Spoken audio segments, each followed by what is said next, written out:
एक दिन अरशद अपनी बेटी के साथ घर की तरफ जा रहे थे। रास्ते में उनकी नजर एक काइट स्टॉल पे पड़ी। पापा जी, ये देखिए कितनी प्यारी पतंगे हैं यहाँ। मुझे भी पतंग लेनी है। दुआ बेटा, अभी आप पतंग नहीं उड़ा सकती, आप छोटी है ना, आप तो पतंग के साथ ही उड़ जाएंगी। पापा जी, आप मुझे हमेशा ही ऐसे कह के टाल देते हैं, मगर आज मैं पतंगे लेकर ही घर जाऊंगी। दुआ के जिद करने के बावजूद उसके अब्बू उसे घर ले आए। वो रोती अंदर चली गई। इतने में दुआ की अम्मी बोली, ज़ैनब के पापा, इसको क्या हुआ है? ये क्यों रो रही है? अरे बेगम, कुछ भी नहीं, पतंग लेने की जिद कर रही थी, मैंने नहीं लेकर दी तो ऐसे ही रोने लग गई। तो ले देते पतंग, इसमें कौन सी ऐसी बात थी जो आपने साफ मना कर दिया? बेगम, आप भी कमाल करते हैं, इतनी बड़ी पतंग इससे कहाँ उड़ाई जानी थी। ज़ैनब के पापा, आप कोई छोटी पतंग ले देते, छोटी पतंगे भी तो होती है ना। ये तो मैंने सोचा ही नहीं, मैं थोड़ी देर तक बाजार जाऊंगा तो ले आऊंगा। शुक्रिया बेगम। थोड़ी देर बाद अरशद बाजार में मौजूद काइट स्टॉल पे गया और छोटी पतंग के बारे में पूछने लगा। छोटी पतंग?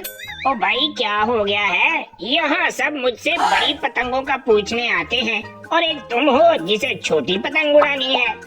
वो मेरी बेटी के लिए चाहिए मुझे, आप बना लें। मेरी बेटी की तरह बहुत से बच्चे खुशी खुशी आपसे छोटी पतंगे लेने आएंगे। ओ भाई, अपने आइडिया अपने पास रखो, तुम लेना है कुछ तो बताओ, नहीं तो जाओ यहाँ से। वो उदास होकर घर जा रहा था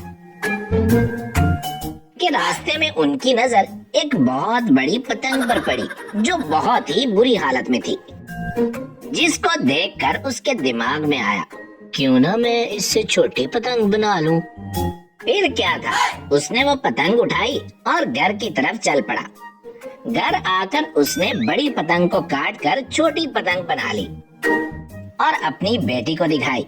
दुआ पतंग देखकर बहुत खुश हुई। यस, वाह, मजा आ गया पापा जी। अरे वाह ज़ैनब के पापा, आपने पतंग बनाना कहाँ से सीख ली? जी बेगम, आपको नहीं पता, मैं अपने बचपन में इसी तरह पतंगे बनाकर उड़ाया करता था। और वो मिलकर मजे से पतंग उड़ाने लगे। अगले दिन अरशद साहब चारपाई पे बैठे आसमान में उड़ती रंग बिरंगी पतंगों को देख रहे थे तो उन्हें एक आइडिया आया। बस फिर बिना किसी को बताए बाजार गए और कुछ सामान लेकर घर वापस आ गए और अपने घर की छत पे जाके उस सामान से कुछ खूबसूरत पतंगे तैयार कर डाली। उन पतंगों को लेकर बाजार जा पहुँचे और आवाजें लगाने लगे, आओ भाई आओ, रोते हुए बच्चों को हंसाओ, प्यारी प्यारी और सस्ती पतंगे ले जाओ, बाजार ना जाके अपने पैसे भी बचाओ, मुझसे पतंगे लो और मौज उड़ाओ। देखते ही देखते सारी पतंगे बिक गईं। वो ऐसे ही रोज पतंगे बना के बेचने लगे। ऐसे उन्होंने बहुत सारे पैसे कमा लिए, जिसकी बदौलत कुछ ही दिनों में उन्होंने गांव में अपनी पतंगों की दुकान भी खोल ली, जहां बड़े तो बड़े, बच्चों के लिए भी प्यारी प्यारी पतंगे थी। पापा जी, आपने मेरे लिए इतनी सारी पतंगे बना ली, मैं इतनी सारी पतंगे एक साथ कैसे उड़ाऊंगी? ये सुनकर सब हंसने लगे।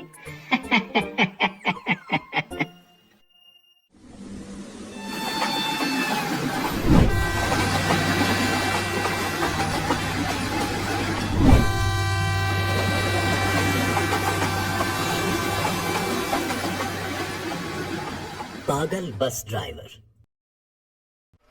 क्या राहील की टांग टूट गई? मगर कैसे? कल तो वो ठीक था। तो क्या मैं आपसे झूठ बोल रहा हूँ? चलना है शहर तो बैठ जाए बस में, वरना करते रहे इंतजार राहील का, वो नहीं आएगा। ये सुनकर सब मुसाफिर परेशान थे। वो रोज राहील की बस में सफर किया करते थे, लेकिन आज उसकी जगह असद बस लेकर आया था, जो अपने आप को राहील का भाई कह रहा था। पहले तो वो घबराए, मगर एक एक करके बस में बैठ गए।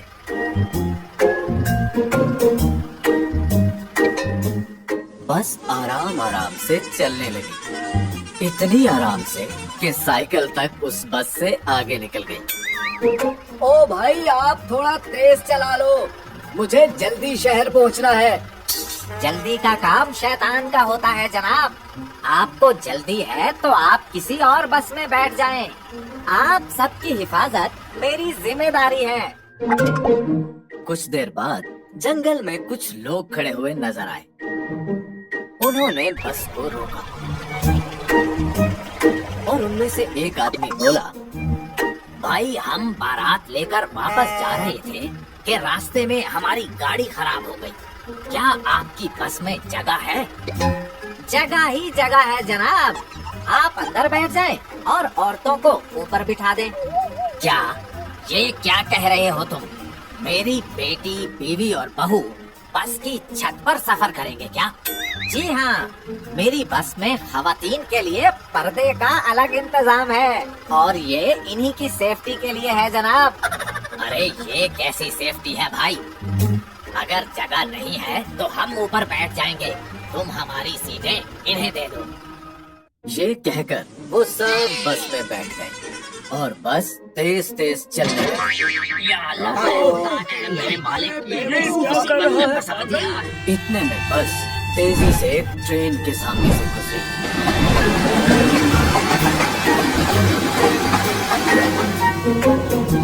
या अल्लाह, मेरे मालिक,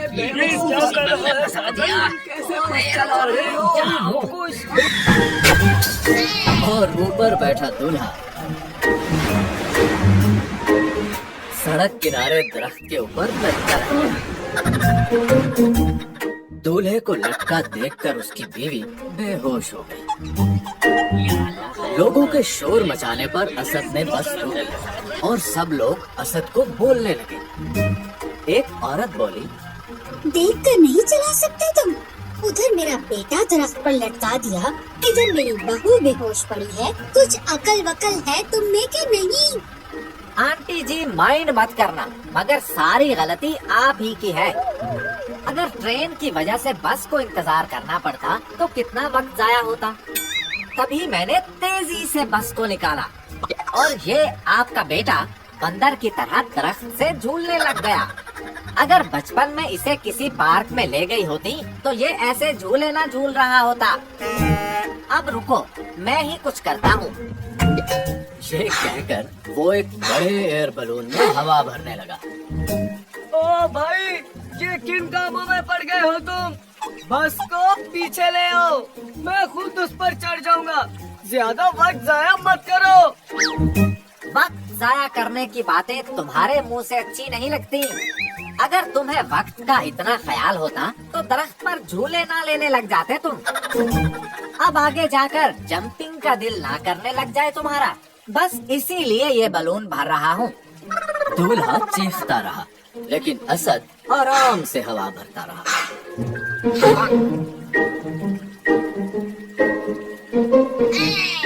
काफी देर के बाद वो बलून लाकर रखा और दूल्हे को जंप करने का कहने लगा। दूल्हे ने जैसे ही जंप किया तो वो उछलकर पास वाले तालाब में जा गिरा और उसके सारे कपड़े खराब हो गए। असद दूल्हे की हालत देखकर हंसते हुए बोला, अरे वाह, एक टिकट में डबल मजा। और अगर मजा मस्ती करते वक्त दाग लग जाए तो दाग तो अच्छे ही होते हैं ना। दूल्हे ने अपना सर पीटा और बस में बैठ गया। बस चली और कुछ देर के बाद एक ऐसी जगह से गुजरी जहाँ दुनियापुर गांव का बोर्ड लगा हुआ था और असद उस तरफ जाने की बजाय दूसरी तरफ मुड़ गया।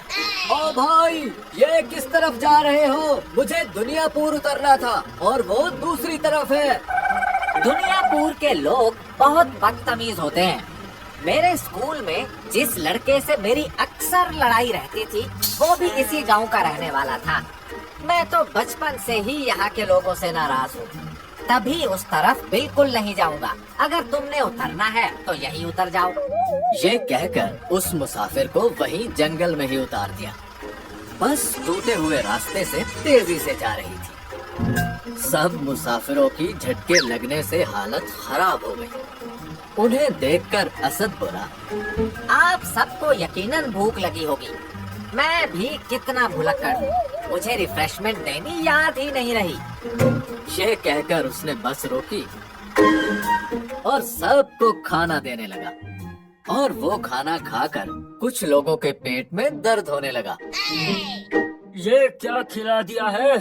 ये खाकर तो मेरे पेट में शदीद दर्द होने लगा है। मुझे पता था कि ऐसा ही होगा, तभी इन बॉक्सेस में मैंने पेट दर्द, सर दर्द, किडनी दर्द, हर तरह के दर्द की दवा पहले ही रख दी थी। आप वो खा लें, सारी दर्दें ठीक हो जाएंगी। वो दवा खाकर वो आदमी मजीद बीमार हो गया। ओहो, ये तो एक्सपायर थी।